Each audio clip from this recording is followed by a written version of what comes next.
Assalamualaikum warahmatullahi wabarakatuh. Innal hamdalillah nahmaduhu wa nasta'inuhu wa nastaghfiruh wa natawakkalu bihi wa na'udzu billahi min syururi anfusina wa min sayyiati a'malina may yahdihillahu fala mudhillalah wa may yudlil fala hadiyalah.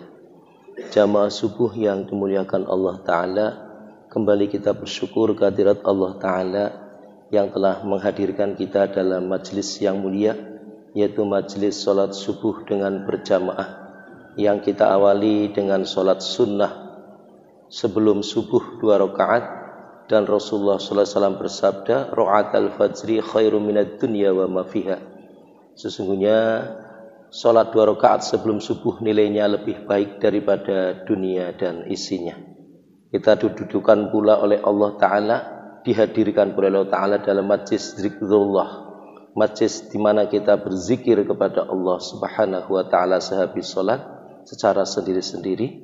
Kemudian kita didudukan pula dalam majlis ilmi atau majlis ta'alim, yaitu kita dihadirkan untuk mendengarkan firman-firman Allah ataupun sabda Rasulullah SAW berkait dengan fadilatul amal. Dan kita akan masuk pada fadilatul sodaqah, ayat yang kemarin dengan lanjutan penjelasannya. A'udzubillahi minasyaitonirrajim. Bismillahirrahmanirrahim. In tubdu shadaqati fa ni'mahi wa in tukhfuha wa tu'tuhal fuqara fa huwa khairul lakum wa yukaffiru 'ankum min sayyi'atikum wallahu bima ta'maluna khabir. Alladzina yunfiquna amwalahum bil-laili wan-nahari sirran wa 'alaniyatan falahum ajruhum 'inda rabbihim wa la khaufun 'alaihim wa la hum yahzanun. Jika kamu menampakkan sedekahmu, maka itu baik sekali, dan jika kamu menyembunyikannya dan kamu berikan pada orang-orang fakir, maka menyembunyikan itu lebih baik bagimu, dan Allah akan menghapuskan sebagian dari kesalahan-kesalahanmu, dan Allah mengetahui apa yang kamu kerjakan.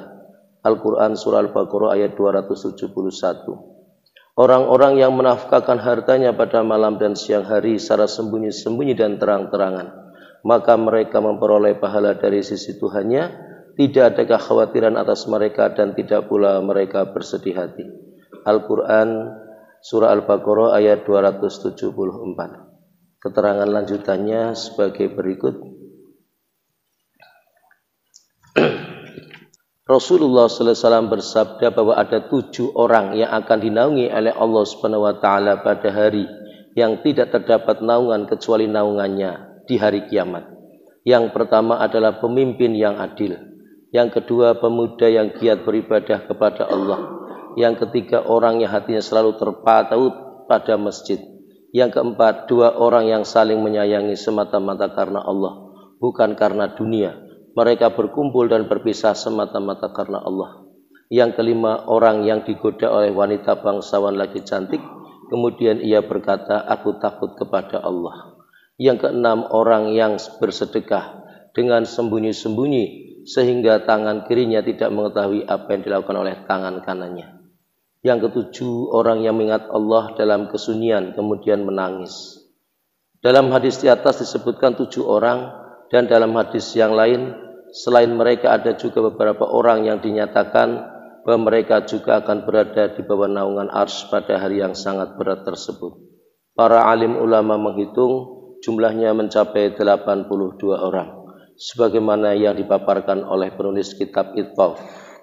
Dalam hadis Nabi SAW banyak diriwayatkan bahwa sedekah dengan sembunyi-sembunyi itu dapat menghalangi kemurkaan Allah Subhanahu wa Ta'ala. Salim bin Abil Ja'ad berkata, ketika seorang wanita sedang berjalan bersama anaknya di tengah jalan, tiba-tiba seekor serigala menerkam anak tersebut. Lalu wanita itu mengejar serigala. Di tengah jalan ia bertemu dengan seorang peminta-minta yang kemudian meminta sesuatu kepada wanita itu. Wanita itu memiliki sepotong roti yang kemudian diberikannya kepada peminta-minta tersebut. Setelah itu serigala tersebut segera kembali menuju wanita tadi dan melepaskan anaknya lalu pergi. Rasulullah sallallahu alaihi wasallam bersabda, ada 3 orang yang dicintai oleh Allah Subhanahu wa taala dan ada 3 orang yang dibenci oleh Allah Subhanahu wa taala. Adapun yang dicintai oleh Allah Subhanahu wa taala, yang pertama adalah orang yang ketika ada seseorang yang mendatangi sekumpulan manusia untuk meminta sesuatu dan ia meminta-minta karena Allah, sedangkan tidak ada hubungan kekerabatan antara dirinya dengan orang yang berkumpul itu. Lalu orang tersebut berdiri keluar dari kumpulan manusia dan memberi sesuatu kepada peminta-minta tersebut dengan sembunyi-sembunyi. Pemberiannya hanya diketahui oleh Allah Subhanahu wa taala. Yang kedua, orang yang bepergian bersama suatu jamaah sepanjang malam dan ketika kantuk telah menguasai mereka, mereka turun dari kendaraannya untuk beristirahat sejenak. Dan orang itu tidak tidur, tetapi mengerjakan sholat dengan merendahkan diri di hadapan Allah Subhanahu wa taala. Sedang yang ketiga, seseorang yang ketika sekelompok orang Islam sedang berjihad, mereka mulai kalah dalam melawan musuh dan orang-orang pun mulai berlarian. Tetapi pada saat itu orang tersebut justru maju melawan musuh dengan gagah berani sehingga ia mati syahid atau menang dalam melawan musuh. Sedangkan 3 orang yang dibenci oleh Allah Subhanahu wa taala adalah, yang pertama, orang yang sudah tua tetapi masih berzina. Yang kedua, seorang fakir yang takabur. Yang ketiga, orang kaya yang zalim. Mengenai hadis ini akan diterangkan dalam hadis ke-15. Dalam hadis lain, Jabir radhiyallahu anhu berkata bahwa suatu ketika Rasulullah sallallahu alaihi wasallam berkhutbah. Dalam khutbahnya tersebut beliau sallallahu alaihi wasallam bersabda, "Wahai manusia, bertobatlah dari dosa-dosa kalian sebelum kalian mati dan bersegeralah mengerjakan amal soleh. Jangan sampai kalian sibuk melakukan pekerjaan-pekerjaan lain sehingga meninggalkan amal soleh. Dan lakukan hubungan dengan Allah dengan memperbanyak zikir kepadanya. Dan bersedekahlah dengan sembunyi-sembunyi maupun terang-terangan agar kalian diberi rizki, ditolong dan diperbaiki keadaan kalian." Sebuah hadis disebutkan, pada hari kiamat setiap orang akan berada di bawah naungan sedekahnya selama belum diputuskan untuk dihisab, yakni pada hari kiamat ketika matahari sangat dekat. Setiap orang yang bersedekah akan memperoleh naungan sesuai dengan kadar sedekahnya. Semakin banyak ia bersedekah, maka semakin banyak pula naungannya. Dalam sebuah hadis lain disebutkan, sedekah itu dapat menjauhkan panasnya kubur, dan setiap orang akan memperoleh naungan dari sedekahnya pada hari kiamat.